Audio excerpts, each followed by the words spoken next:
Making quick progress. This is a Conquest video.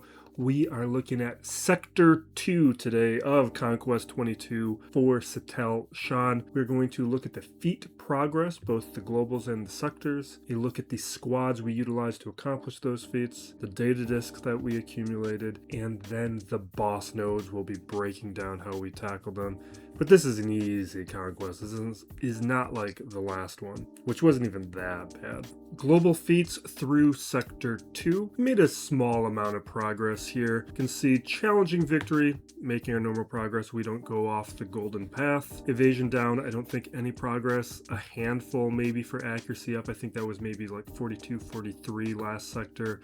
We did do one of the 3 battles with Jedi Knight Revan, Basilisk Shan, Jolie. You can do that on the final boss. And then we picked up a couple battles with Keller and Beck. But there were ways I probably could have done more with accuracy up. But with global feats in general, you should do these just incidentally as you play through the sectors, so not a huge deal. Except for the Keller and Beck one, I do think you need to take care with that one. For the Sector 2 feats themselves, this one is pretty easy. Just need to build out a couple teams and you can mostly handle this. We have Omega Fugitive and Batch of Surviving, win with no tanks on the squad, and Days. There are 2 teams that I really leaned on to accomplish those 2 feats. Very easy.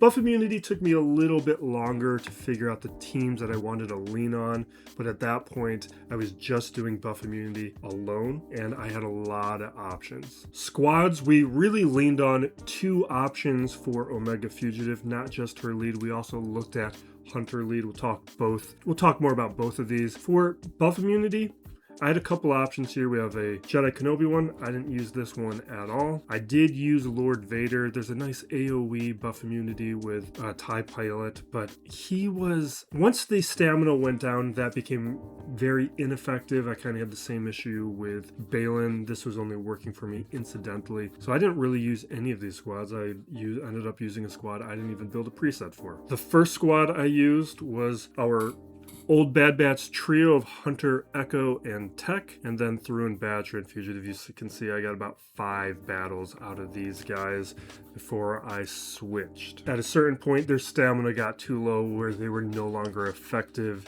in winning, but this squad, because of Echo, is very good with Days, with never any doubt having an AoE Days. You could probably get that off twice a battle, so that one becomes very quick. And then one step ahead does do a targeted buff immunity, so you are making progress and you're probably getting 2 of those off per battle. Once stamina got low, I switched off to the Omega led squad, but I took out Wrecker because I was still working on no tank. And in that location, we throw in Echo. Echo's going to be helping with that AoE damage. He's going to be helping, of course, with the Days and again, that buff immunity. But because of how slow it is at buff immunity, you're still going to need to find some help, but those 2 squads are going to carry you for 3 of the 4 feats. Now, if you're jumping around, because with those Bad Batch squads, you do need to be a little careful with which nodes you're using it on. There's going to be some teams, like if you hit a Star Killer team, they're not going to beat it. So you're going to want to switch to something a little bit more powerful. I was switching to Lord Vader usually. I'd pull out Ninth Sister, which made it a lot worse. I tried to use Krennic because he can throw buff immunity onto tank characters. Not super reliable. I found out things were a little better just with Tarkin being able to throw Fracture onto somebody or to swap or cleanse. He was a little bit more useful in that capacity. Now, it took me too long to end up here, but this is what I should have been using. This is going to be your best option for buff immunity because what we have here are 2 characters that do buff immunity on basic. We have the basic ability here, Indomitable Blast. We have buff immunity on basic. We have another buff immunity on basic with Jedi Knight Anakin and Deft Blade Work. And now I didn't use Basilisk Shan, but I should have. Should have thrown in her here with Rally, and that would have gotten me the accuracy up to throw in with Yoda, but I could have spread with Battle Meditation. And that way we would have made a little bit of progress on the global feat. And then Jedi Knight Revan gives us Direct Focus, has another buff immunity. For the data discs, minimal changes. I was able to pick up a blue Guard and Penetrate, so I swapped out from the green one that I'd been using. I've been liking that one. It's added a lot of survivability. I thought it was particularly useful with the Omega Fugitive Squad. They were very tanky utilizing it. The rest of these, I didn't make any changes, but I did grab a couple other discs that I'm quite happy with. Perseverance is really nice paired with Blindside. I also grabbed a Stacking Fervor that is going to combine very nicely with Perseverance and Blindside. So we're starting to build out that combo that I like to utilize quite a bit. I did have to pass on a couple discs that I like. Like there was a blue Certain Defeat that I would have liked taking. We have a gray one. That one I just haven't taken the energy to remove it, but that's one that could be removed. The other one I grabbed this round was Solid Intel. I passed on one of those earlier. I think I may have even passed on a blue one. This, I haven't thrown on the characters, but I think it definitely would have helped. I just don't want to use the energy right now. Amplify Agony, didn't put it on, but would have been great with the Bad Batch squad, particularly the Hunter-led old school Bad Batch. Sector 2 mini-boss, we have Hokey Religions win with any squad without the Jedi, Sith, or Unlined Force users, and we have win with a full squad of Spectre unit. I did use Ahsoka on my first play, but I wanted to show that you didn't need Ahsoka, or for you players who don't have Ahsoka, I wanted to show that General Syndula was going to do fine. I also took out Exile because if you don't have Ahsoka, there's probably a good chance you don't have Exile either. So I'm not going to show the footage for Ahsoka because we're going to show this one, and if this one works, of course Ahsoka works. And it's couldn't be more automatic. Now there's a couple things I learned that I should have incorporated. I probably should have saved the Fracture, because what you need is you have to have Fracture on Bo-Katan. You'll see that in a little bit. Now, I took out, who is that, Sabine? Like Sabine or whoever, and then took out Mando when he got into Whistling Bird stance because I didn't want that AoE to come out and do some big damage.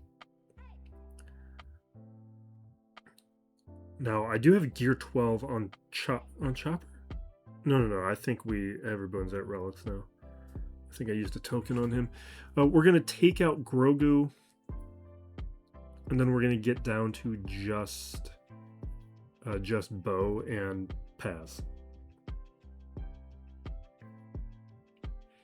Now, I possibly could have just focused down on Paz, but I thought I should go after Bo. But what I was seeing is she has too much recovery that we can't really do anything with her without Fracture. But you'll see how she's going to behave as soon as we have a Fracture available.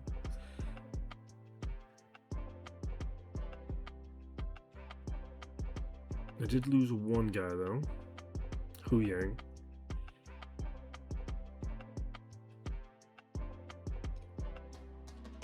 Now I have my Dispel. Now we can target Bo, and you can see that she's basically gone once that Fracture's on her. So that's really the key thing, and you could do that earlier in the battle, but it was something that I was figuring out. Now when I did Ahsoka, I did it by accident, and then I realized I needed to be much more intentional about it. So next time I'll play that faster. Hokey Religions, you have a ton of options. I used Aphra with B2 Super Battle Droid for the progress on the buff immunity feat. Not your best option. This doesn't go super well. I win it though. You'd be better off with like Pirate Hondo or Jabba, but I wanted that overlap with buff immunity. There could have been other options, but I'm also just a fan of Aphra. Kind of don't share in the hate over her character. And I'm really looking forward to what IG90 is going to be doing. But we get, I don't know, I think I get maybe 7 buff immunities off. We saw technically 4 attempts right there, landed 2. I do think though I should have went after Bam earlier. We could have played this a little bit better. I got distracted with Paz, which was a bad call, because now that Bam has that buff, the damage immunity, it just makes this whole thing a little bit more annoying. So I I opt to use the Torture there because I was a little worried about Whistling Birds going off and then preventing revives on the rest of the squad. Now we can't revive B2 because he's a Separatist droid, and Separatists aren't allowed in the kit to be revived. But we can revive everybody else. So it's fine that this isn't going. We already got 3 stars on the node from the Spectre one, so I don't really need this to be clean. But it does show some of the options and flexibility you have here, and if you are looking for a little bit of extra progress on buff immunity, this will get you there.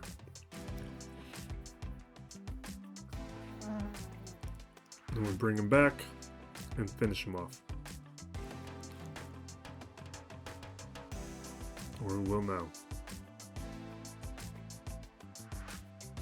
Sector 2 final boss, we have the Old Ways, Loyal Soldier, win with a full squad of Old Republic, and win with 5s surviving. This is going to be easy and straightforward. For the Old Ways, don't mess around with Karth, because we have that global feat, which requires all the Old Republic Jedi. I threw in Canderous just because I like Canderous. Probably should have used a different one. Maybe Sortie, maybe Zalbar. But we're able to focus in on Moff Gideon and just knock him out quickly and remove his contributions to all this. But Canderous is the one that I historically use within the game. So I didn't even think about it. Sortie, though, is pretty survivable, and having survivability here when the 5th wasn't going to be able to be revived was probably a better idea. No, switch with Jolie because he had the most turn meter. Canderous is kind of doing what I wanted him to do, but you can see he's about to be knocked out. We're forced to dispel Stormtrooper, go after range because he's the one I think is the biggest threat. Try to land ability block here, but we just take him out. And now we want to get rid of Death Trooper before Death can land Death Mark on anybody and become a problem. And now at this point, it's handled.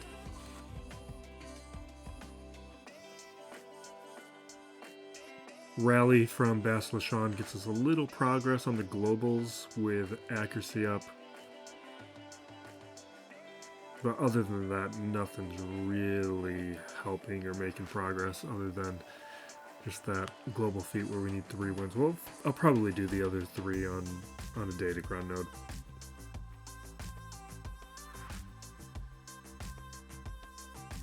That one is easy.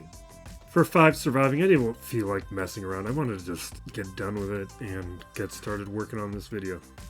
So we just bring in a classic 501st squad and we're going to burn through it. And we nullify any issues of revives, not that it would even come up.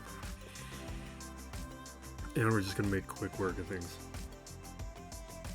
There may be a team that is going to overlap more with feats that we could have considered. Like we could have thrown them on a JMK squad if you're still working on feats. Or you could maybe even like a Cadme squad. Like there are Galactic Republic squads you could have added him to if you aren't done with buff immunity yet.